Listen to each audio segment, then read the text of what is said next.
কাঁচামরিচ দেখতে পাচ্ছেন, এখানে 100 টাকা কাঁচামরিচ আছে, 120 টাকা দাম নিল এটা। প্রতিটা সবজির দামই বৃষ্টির কারণে তুলনামূলক অনেক বেশি। যে কোনো তরকারি কিনতে যাই 20 টাকা কেজিতে বাড়তি, 20 টাকা 30 টাকা কেজিতে বাড়তি। বাজারে আসলে একটা অসহায়ত্ব বোধ করতে হয়। গতকালকে তো দোকান খুলি না, বৃষ্টি আসিল, পানি আসিল মেলা, আর আজকা কাঁচামরিচ হইল 1600 টাকা পাল্লা আনছি, ধরেন না 360 টাকা কেজি পাইকারি আনছি, বিক্রি হইতেছে 400। কারণ হইলো মরিচ আসে না, আসে কম, এগুলো তো ইন্ডিয়ান মরিচ, দেশিটা নাই। ইন্ডিয়ান মরিচ আইছে এই জন্য দাম বেশি। বৃষ্টির কারণে অথবা রোদের কারণে মানুষের ফসল নষ্ট হয়ে গেছে, এই কারণে। জি আলহামদুলিল্লাহ, গেছে সপ্তাহের তুলনায় এই সপ্তাহ মানে মোটামুটি সব সবজির দামের তুলনামূলক অনেক বেশি। যেরকম আপনার হলো গেছে সপ্তাহে শসা ছিল আপনার হলো 70 থেকে 80 টাকা কেজি, এই সপ্তাহে হলো আপনার হলো 100 থেকে 110 টাকা কেজি। এরকম না অন্য অন্য সবজি যেরকম আপনার 1 কেজি সবজিতে 15 থেকে 20 টাকা সব সবজিতে দাম বেশি।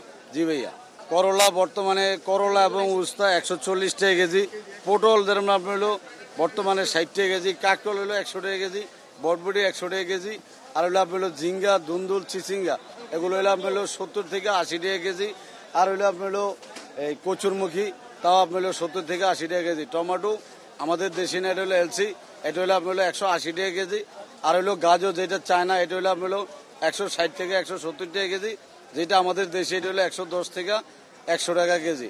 আর এই মিলে মানে প্রতিটা সবজির দামই বৃষ্টির কারণে তুলনামূলক অনেক বেশি। জি ভাইয়া, কোনো সবজি 80-90-এর নিচে কোনো সবজি পাওয়া যাচ্ছে না। কাঁচামরিচ দেখতে পাচ্ছেন, এখানে 100 টাকা কাঁচামরিচ আছে, 120 টাকা দাম নিল এটা, অর্থাৎ 320 টাকা কেজি যাচ্ছে কাঁচামরিচ।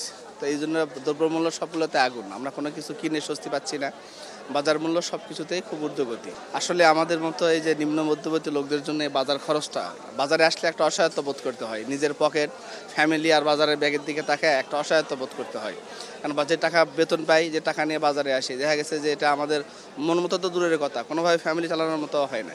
বাজারের অবস্থা, তরকারির বাজারে এখন আজ থেকে আরও 3 দিন আগে একটু কম ছিল, এখন বৃষ্টি হওয়ার পর থেকে এখন একটু তরকারির দাম একটু বাড়তি। যে কোনো তরকারি কিনতে যাই 20 টাকা কেজিতে বাড়তি, 20 টাকা 30 টাকা কেজিতে বাড়তি। মাছের বাজারে গেলে মাছের বাজারও দাম। এই যে ইলিশ মাছ কিনে নিয়ে আসছি আপনার 2000 টাকা কেজি, 1 কেজি ওজনের ইলিশ মাছ। এখন কিছু করার নেই, আমরা তো মনে করেন নিম্ন শ্রেণীর লোক, মধ্যমস্থ যারা আছে তারা খুব হিমশিম খেয়ে যাচ্ছে, খুব কষ্ট হচ্ছে। এই তরকারি কিনা, মাছ কিনা আমাদের চলা খুব কষ্টজনক হচ্ছে। দাম দেশি পিস বর্তমান একটু মানে সিলেট মেলা দেখাইছে তো পিস একটু শর্ট হয়েছে, যার জন্য আর প্লাস ইন্ডিয়ান পিসের দাম ওটা একটু বেশি। ইন্ডিয়ান পিস 100 টাকা কেজি, ইন্ডিয়ান যদি 100 এটা তো মনে করেন 100% 5 টাকা 10 টাকা বেশি হবে। দেশি পিসের স্বাদ বেশি না, মানুষ খায় বেশি। দাম কমা যদি হয়তো এখন মনে করেন ইন্ডিয়ান দেশি পাবনা ফরিদপুরে এটা বাই হয়তো ওটার দাম যদি কমে তাহলে এটার দাম কমে যাবে, আর যদি বাই চান্স ওটার দাম বাড়ি যায় এটা তো 100% দাম বাড়বেই।